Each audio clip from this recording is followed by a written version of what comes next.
Olá, boa noite.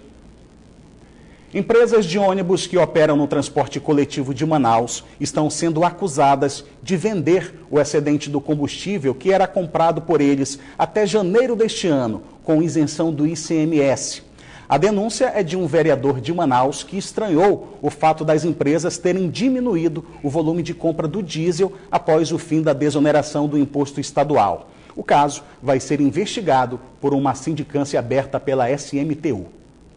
Na manhã de hoje, a Superintendência Municipal de Transportes Urbanos anunciou a abertura de uma sindicância para apurar denúncia de venda irregular de combustível por parte das empresas do transporte coletivo.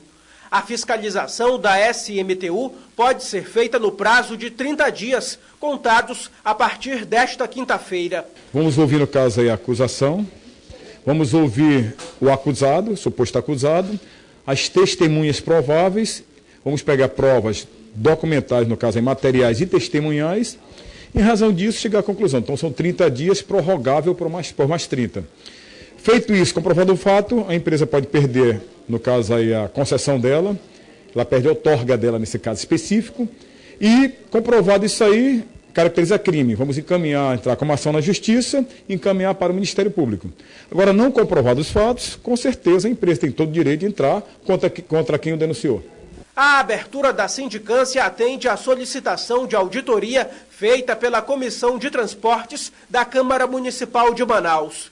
Na CMM, o autor da denúncia, considerada grave pela comissão, é o vereador Marcelo Serafim. E nós vamos acompanhar através do que ocorreu na Câmara, que foi uma discussão que houve através da denúncia de um vereador que não apresentou provas, mas a Comissão de Transporte faz seu papel através desse ofício que nós encaminhamos. E agora vamos esperar a apuração dos fatos. A Secretaria de Estado de Fazenda detectou que as empresas de transporte coletivo de Manaus compraram aproximadamente 600 mil litros de óleo diesel a menos no mês de fevereiro desse ano, comparado ao mesmo mês de anos anteriores. E isso seria um indicativo de desvio, segundo a Cefaz. E por meio de nota, o Sinetran informou que no mês de janeiro deste ano, último mês da desoneração do ICMS, as empresas fizeram um investimento na compra de diesel e deixaram em estoque, e que, por consequência, a compra em fevereiro foi menor.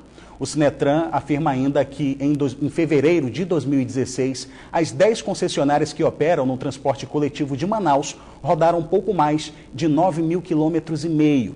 E em fevereiro deste ano foram pouco mais de 8.200 quilômetros, uma diferença de 14% a menos, o que resultou na diferença de 550 mil litros de combustível. A nota finaliza afirmando que o Sinetran já notificou criminalmente o autor das acusações para que apresente as provas da denúncia. O Centro de Detenção Provisória Masculino passou por uma revista realizada pela Polícia Militar na manhã de hoje. 5 celulares e 28 estoques foram apreendidos durante a ação. A revista no Centro de Detenção Provisória Masculino, localizado no quilômetro 8 da BR-174, começou às 6 horas da manhã de hoje. 150 policiais da PM atuaram na revista. Nós estamos com a tropa do CPE, a tropa do Comando Especializado, nessa missão de retirar os presos das suas celas e fazer a contenção para que os agentes da SEAP façam a revista nas celas. A operação tem como objetivo apreender drogas, armas e objetos ilícitos. De acordo com a SEAP, todas as alas do Centro de Detenção Provisória Masculino passaram pela revista. Esta é a 4ª revista realizada este ano nessa unidade.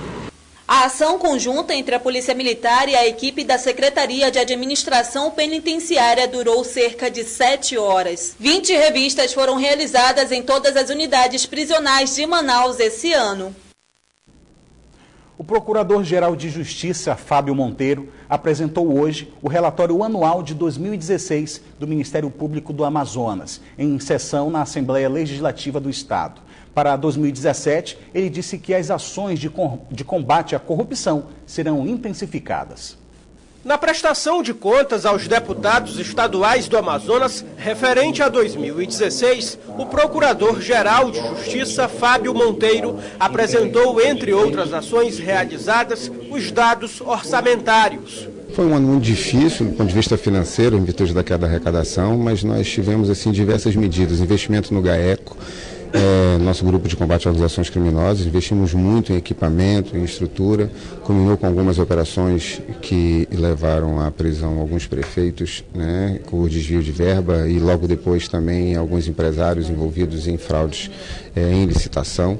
Nós também concluímos o concurso público para promotores de justiça que iniciarão a carreira pelo interior do estado, então agora nós já começaremos agora em 2017, a partir do mês que vem, a chamar esses promotores para serem empossados, então isso foi um grande avanço, uma carência muito grande no interior. O Procurador-Geral de Justiça destacou ainda que esse ano as ações voltadas para o combate à corrupção serão intensificadas. Sem sombra de dúvida é a prioridade, o combate à corrupção é a pauta de todos os órgãos de controle.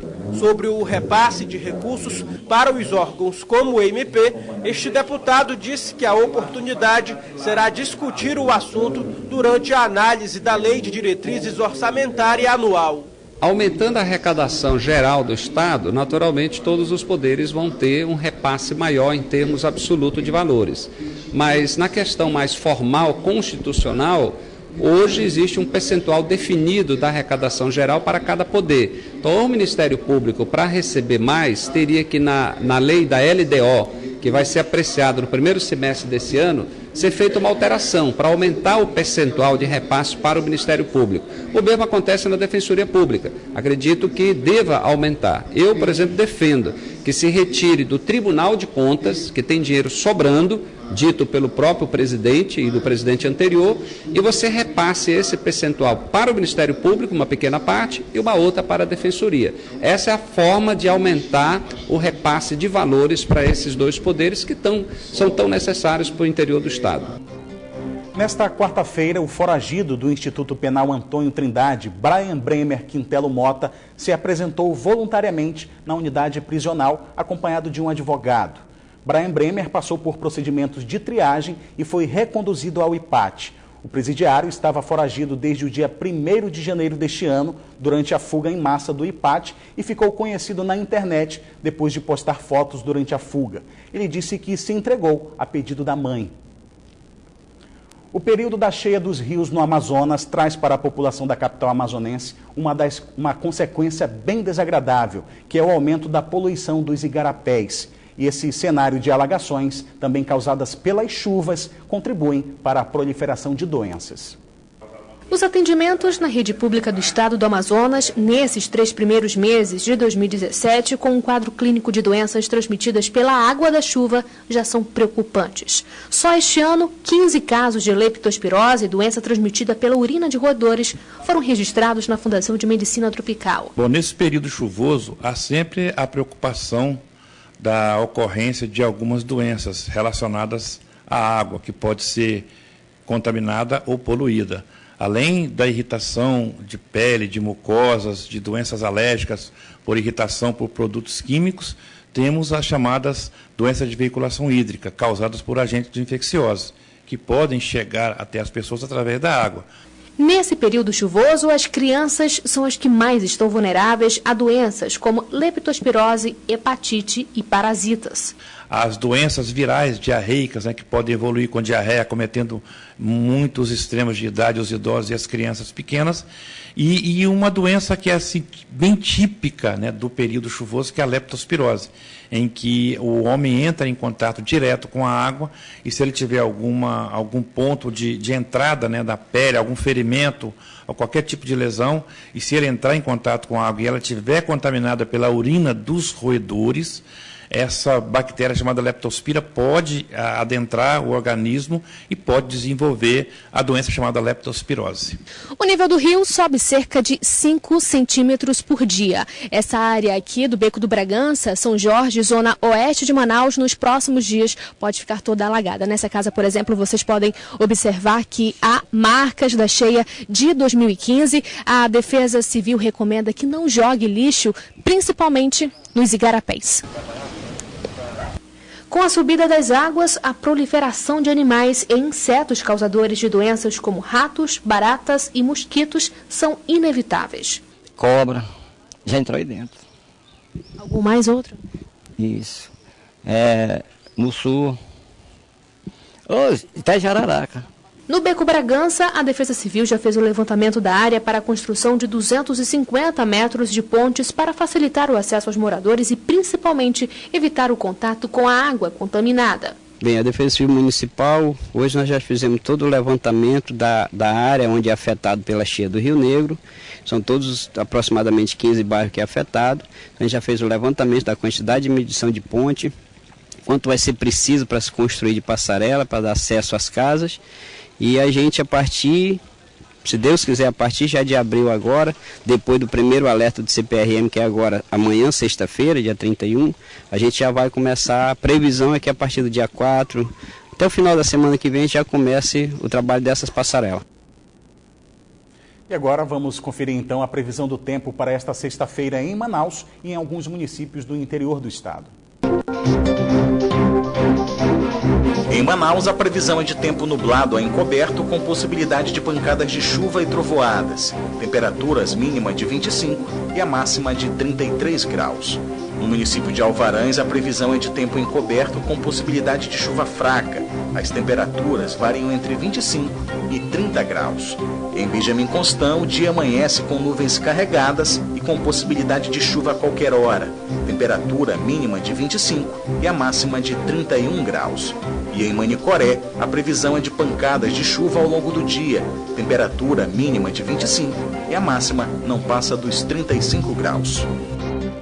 Policiais militares acusados de envolvimento no desaparecimento de 3 jovens da Zona Leste de Manaus pediram na Justiça para responder o processo em liberdade. Na manhã de hoje, familiares das vítimas fizeram um protesto em frente ao Fórum Enoque Reis. O caso já faz 5 meses. Esta manhã, familiares dos 3 jovens desaparecidos em Manaus protestaram em frente ao Fórum Enoque Reis para chamar a atenção da Justiça. O tio de Alex, Júlio Roque Melo, diz que a preocupação é que os suspeitos de envolvimento no desaparecimento dos jovens possam ser soltos para responder ao processo em liberdade. Semana passada, familiares dos policiais estavam fazendo manifestações aqui, pedindo a soltura deles. Então nós não concordamos com isso. Então nós viemos também pedir para que não solte. Espere que chegue o dia da audiência deles, que a justiça resolva, né? É isso que a gente quer, que não solte eles, até porque a família vai se sentir ameaçada. Seja julgado e, se for condenado, que ele pague pela pena deles, porque prova tem até demais. Tem prova material, que foi feito o exame de DNA, tem uma moto que está sumida, que foi filmado, o policial em cima da moto, levando a moto, um deles, entendeu? Tudo isso são provas que tá no processo. Alex, Júlio Roque Melo, Rita de Cássia Castro da Silva e Everton Marinho sumiram em outubro do ano passado. Para a família, é difícil viver com o sofrimento. Por que não falou onde está o corpo dos nossos filhos? Para que um direito de uma mãe enterrar o seu filho? Eu não vou embora de Manaus, tem uma família que foi embora com medo. Os familiares de Rita de Cássia Castro também pedem justiça, convivendo com a mesma angústia.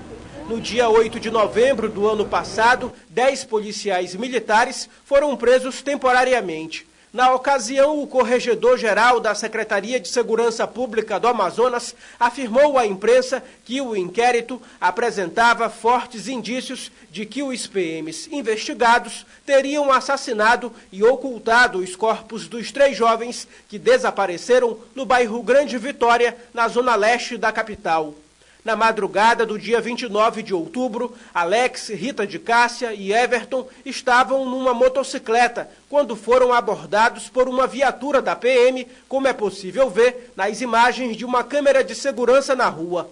Das 3 vítimas, o único que tinha passagem pela polícia era Alex.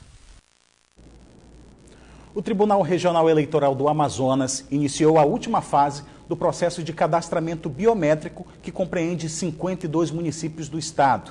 Flávia Moura. O cadastramento biométrico aqui no Amazonas foi dividido em 3 fases. A primeira em 2014, quando 7 municípios, todos aí da região metropolitana, receberam o cadastramento biométrico. Em 2014, 3 municípios, incluindo Manaus, também receberam esse tipo de serviço. Agora, a terceira fase, 2017 e 2018, a gente vai conversar melhor sobre esse assunto com o Rodrigo Camelo, ele que é secretário de Tecnologia da Informação do TRE Amazonas. Fala pra gente como é que vai ser esse trabalho. Bem, iniciando agora, desde novembro do ano passado, a gente já começou a instalação dos cartórios eleitorais, portanto, dos municípios do interior, dos equipamentos de coleta biométrica. Esse trabalho ele vai até, então, abril de 2018, então, quando a gente vai estar alcançando os 52 municípios restantes do Amazonas, para poder, então, ter uma eleição identificada biometricamente em 2018. O comparecimento não é obrigatório, né? Nesse momento, realmente não é obrigatório, não existe pressa. Contudo, vai existir uma comunicação em cada município avisando quando é que vai ser o bairro, quando é que aquela comunidade deve comparecer ao cartório para poder fazer seu cadastramento biométrico. É importante, portanto, que o eleitor compareça aí ao cartório eleitoral, não é? Sim, sim. De qualquer forma, é uma boa prática não deixar para a última hora. Então, esse cadastramento vai até abril de 2018. Nós temos aí pouco mais de um ano para poder realizá-lo. Compareçam, mas sem pressa. Rodrigo Camelo, muito obrigada pelas informações. Flávia Moura para o Band Cidade. Manaus sediou hoje o lançamento regional do 4º Encontro dos Municípios para o Desenvolvimento Sustentável. Assuntos como investimentos e projetos focados no desenvolvimento urbano foram discutidos durante o encontro. A capital do Amazonas é uma das 30 cidades do Brasil que recebem o Encontro dos Municípios para o Desenvolvimento Sustentável. O encontro é o maior evento de sustentabilidade urbana do país e reúne prefeitos, gestores municipais e empresários. Estamos muito alegres, muito satisfeitos por sermos escolhidos pela Frente Nacional dos Prefeitos para sediar hoje um encontro que tem por objetivo criar uma base para um grande encontro que ocorrerá em Brasília de 24 a 28 de abril, onde a frente espera reunir 10 mil pessoas, entre prefeitos, vice-prefeitos, secretários e ex-prefeitos. Durante o encontro, o prefeito em exercício de Manaus ainda falou sobre a criação do Fundo Nacional para municípios que são atingidos pela cheia e seca. A nossa intenção é fazer uma carta aberta hoje à Frente Nacional de Prefeitos para que a gente possa discutir a criação de um Fundo Nacional para os municípios afetados na região norte, seja pela cheia, seja pela seca. Nós não podemos mais continuar sendo tratados em caráter de emergência, como estamos sendo tratados nesse momento. Segundo o secretário municipal de Meio Ambiente e Sustentabilidade, Manaus, nos últimos anos, vem investindo no desenvolvimento sustentável urbano. Manaus tem trabalhando de forma multidisciplinar. A gente trabalha na parte de infraestrutura, por exemplo. A gente vem trocando todas as luzes de vapor de sódio pelas luzes de LED, que apresentam uma economia e a parte sustentável também, né? Nós estamos ainda fazendo a troca dos ônibus por ônibus com um combustível mais econômico e menos poluente, que é o diesel S10. E algumas ações até na parte ambiental, com certeza. É o caso das áreas de preservação, as APPs, que a gente está transformando em áreas de convivência, as nossas áreas verdes, parques da juventude dentro dessas áreas, o que traz uma proteção para essas áreas e traz também um nível de atividade social que faz a população mesmo cuidar desses espaços. E agora o esporte. No sábado tem mais uma partida do Novo Basquete Brasil aqui em Manaus. O Flamengo enfrenta o Brasília. As duas equipes desembarcaram hoje aqui no aeroporto da capital.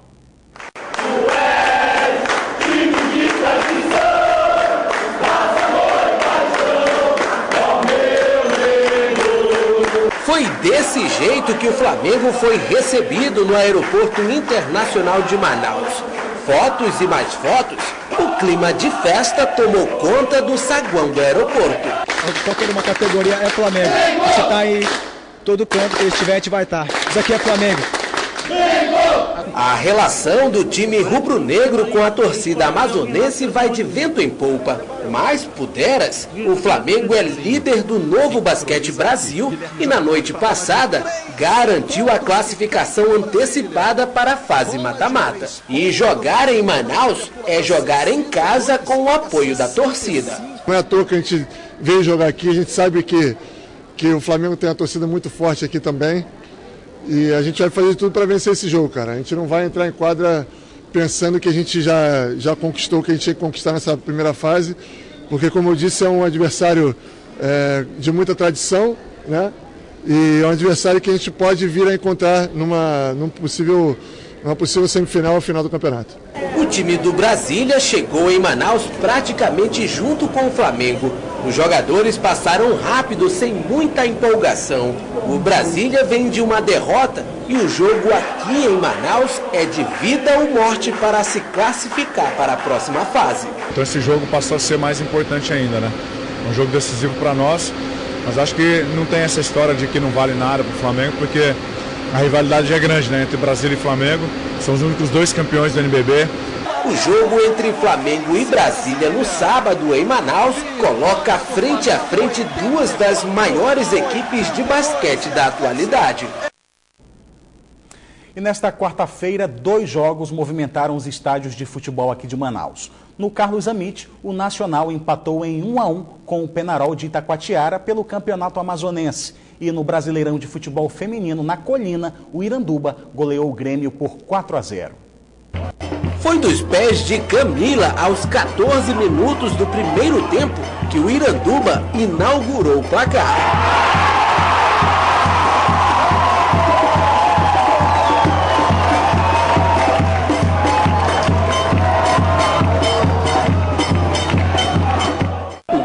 Só motivou as jogadoras do time amazonense, que foram ainda mais para cima. Nesse ritmo, o Hulk da Amazônia continuava a bombardear o tricolor gaúcho.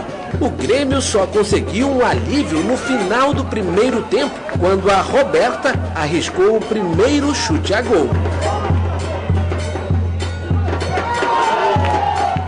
No segundo tempo, mais uma vez o Iranduba começou para cima e dominava o time gaúcho. E não demorou muito para sair o segundo gol do Hulk da Amazônia. Dani Helena aproveitou o cruzamento para carimbar o dela.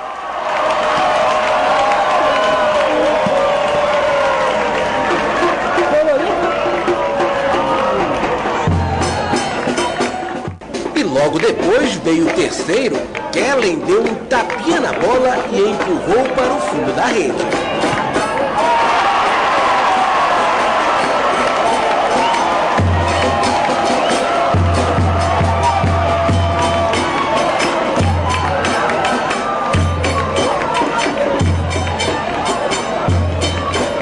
E ainda tinha mais. Diene recebeu na entrada da área e com um chute certeiro marcou um golaço, o 4º do Iranduba.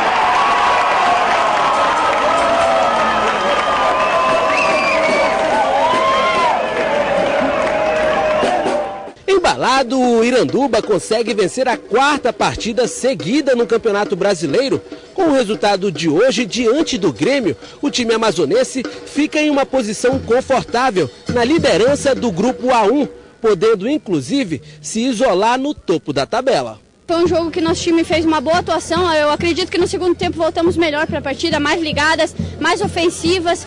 Isso demonstrou como foi o jogo. Vontade não faltou, garra não faltou. A gente está honrando a camisa do Grêmio. É o que a gente vai continuar fazendo. O próximo compromisso do Iranduba no Brasileirão vai ser no domingo, aqui em Manaus, contra o Vitória de Pernambuco. Uma boa noite para você e até amanhã.